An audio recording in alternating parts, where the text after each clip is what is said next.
අද මම හිතුවා ඔයාලට කොහොමද සරල Java program එකක් run කරන්නේ කියලා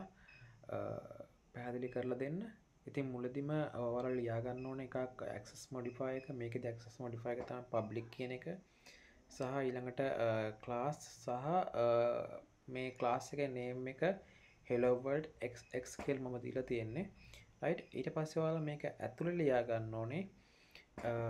main class එක right public statistic void main string args කියලා මේ main class එක සහ ඊට ඇතුලේ මම ලියලා තියෙනවා system.out print ln දාලා outline එක print වෙන්න කියලා hello world කියලා දීලා තියෙන string එක right ඒ කියන්නේ text එක මේකේ print වෙන්නේ hello world කියන එක right ඉතින් ඔයාලා මේ විදිහට මේක මේ කෝඩ් එක ලියාගත්තට පස්සේ ඔයාලා මේ ෆයිල් එක සේව් කරන්න ඕනේ අපේ class name එකෙන් right main class name එකේ නමින්ම file name එක save වෙන්න ඕනේ .java කියන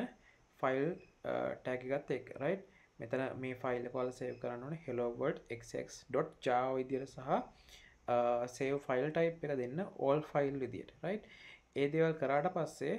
ඔයාලට පුළුවන් මේ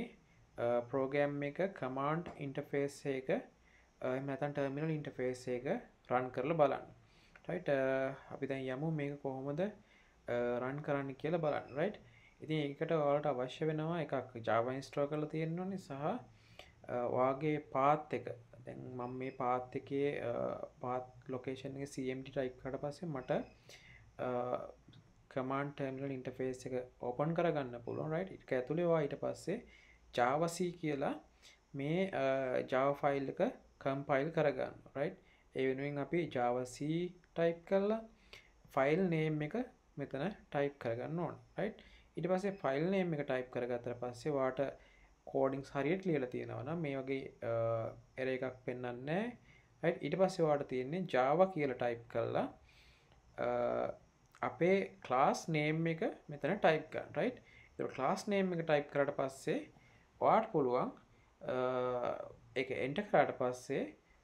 program එකේ අර system.out println එකේ අපි දීලා තිබ්බා text එකක් print වෙන්න right අන්නේ text එක terminal interface එකේ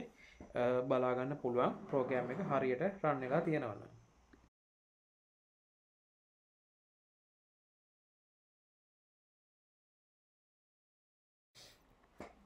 ඉදිරියටත් ඔයාලට මේ වගේ සරල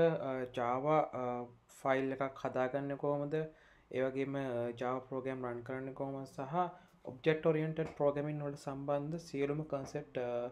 ඉදිරි වීඩියෝ මාලාවෙන් ඔයාලට බලා ගන්න පුළුවන්. ඉතින් ඔයාලා මේක channel එක subscribe කරලා තියාගන්න වගේම මොන හරි ගැටලුවක් තියෙනවා නම් අනිවාර්යෙන් comment කරන්න.